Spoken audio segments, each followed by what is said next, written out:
that's it. Easy cooking with Iwin. Easy cooking, easy tutorial, di ba? Kailangan lang ng mga tips, kailangan lang ng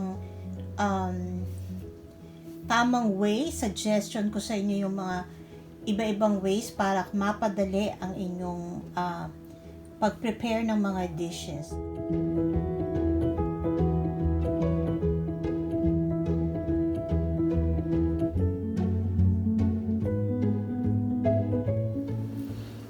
After boiling, so balatan na natin siya. Okay, the skins are edible. So it's up to you kung gusto nyong balatan lahat, peel everything, or leave some skin.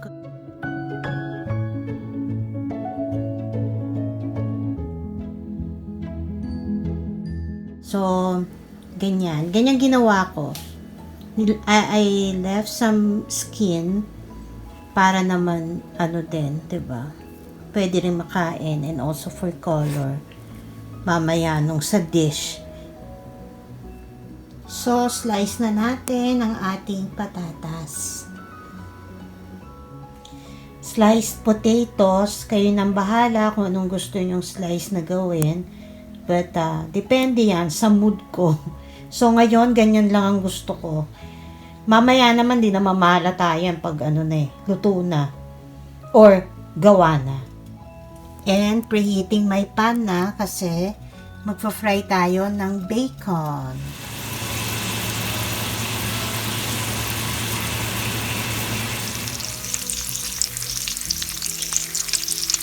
Nakakatawa kasi nagmamadali ako magluto. Akala ko si husband yung pupuntahan namin ay mamaya na. So, sabi ko, agahan ko na yung luto. Yung pala, bukas pa pala yun. Naku. Hindi pa naman ako, aga-aga ko na. Siguro 3 hours pa lang ang tulog ko. Hindi na ako natulog. Ayan. Pero di bale, ito na lang. Hindi ko na muna itutuloy. Mamaya na lang.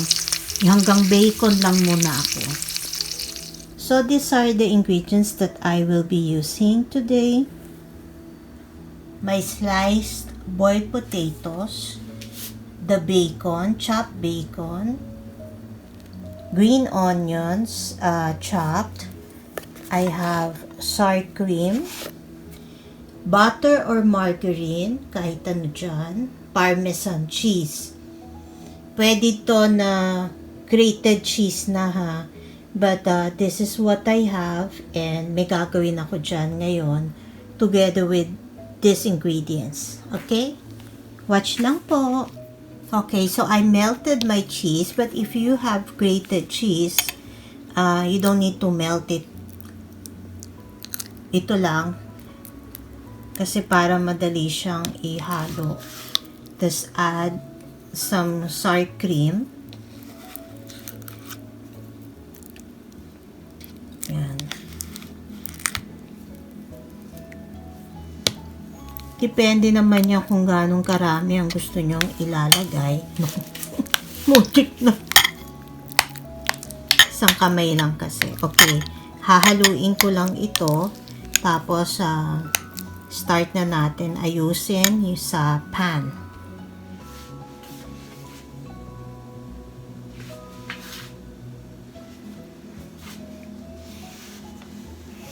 Okay, so eto na, gagawin na natin. Ito na mix ko yung cheese and sour cream. As I've said, if you have grated cheese, yun ang gamitin nyo. Use that. So now, hands are clean. Hinugasan ko po ito. I can't find my food gloves. I know I have one.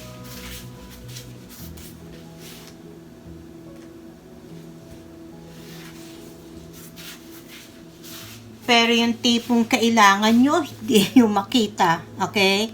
So, lagyan na natin. Maglalagay muna ako ng konting butter sa ilalim.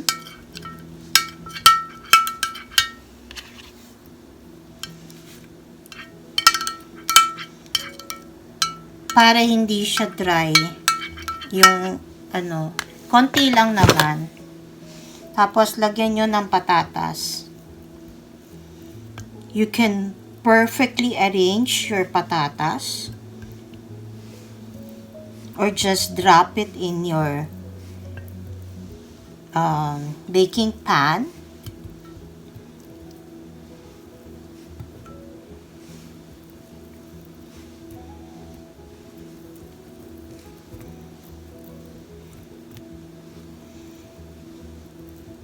You can also make as much layers as you want, ha.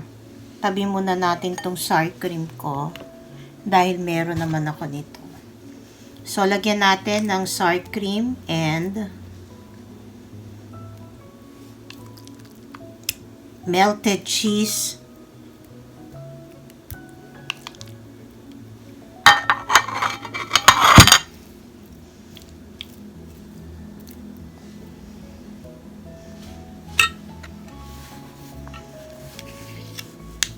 Yan, hindi pa kasi masyadong melted yung cheese ko. And then, let's put some bacon on top.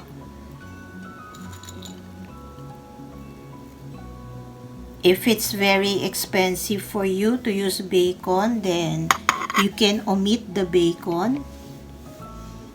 Add chopped green onions.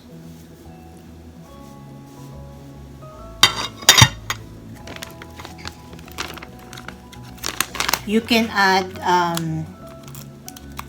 Parmesan cheese, this one. Parmesan. Yung isang kamay ko gamitin ko kasi basa na yung isa. You can omit this then. Or you can use mozzarella. And then repeat the process. The potatoes.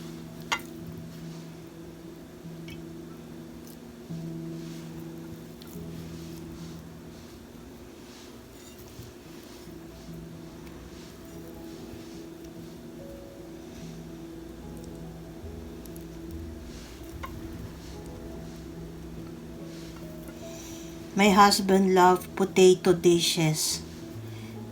Yan. Marami pa siyang pinapa-request. Pinapagawa ko ng mojos. Dati hindi kasi masyado maganda yung mojos ko. So, hindi na ako gumawa. Tapos gusto pala niya. Yan. Siyempre, iba pa rin yung original mojos ng Shakey's, right?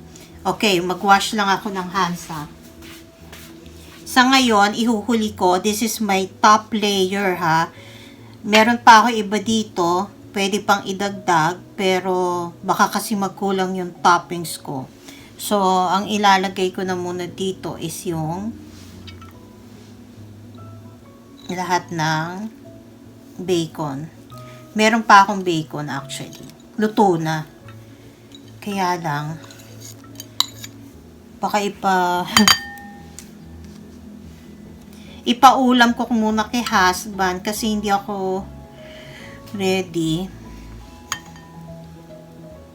Pwede tayong maglagay ng konti pang butter. As I've said, para lang hindi dry yung yung ganyan lang, oh. Do we say dollop of butter? Dollops. Kahit ano pa siya. Matagal na ako hindi kasi nasa food industry. Kaya medyo naaano na ako na yun. Nakukulangan na ako ng aking knowledge about food terms.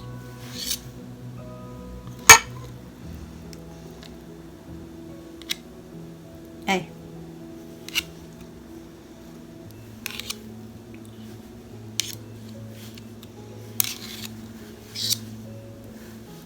So, you can microwave or bake this in the oven. Yung iba, mahilig sa cheese, so they want more cheese. The cheese and sour cream is a good combination. Very, very good combination sa mga baked potato. Or sa mga fries, gusto ko sour cream.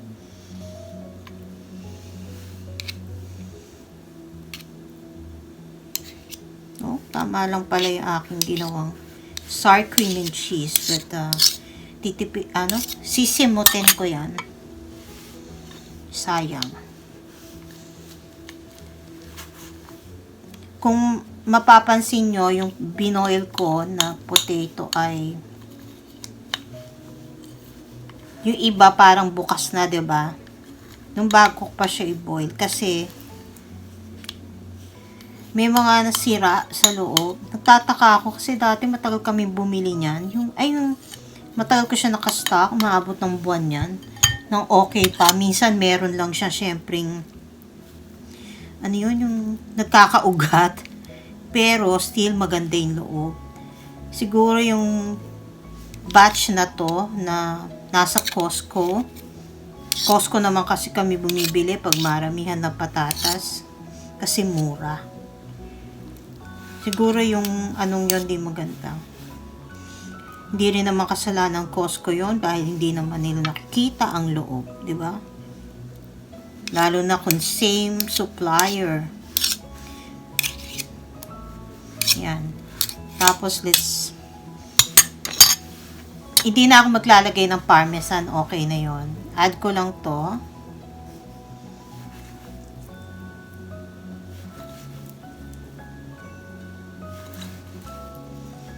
Add na natin lahat.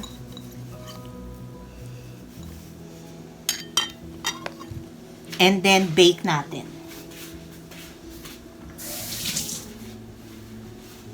I mean, ima-microwave ko pala. Okay, pakita ko. So, ayan na siya. Oh. So, 2 layers lang nagawa natin. Microwave ko muna siya for maybe about 2 to 3 minutes. Let's see.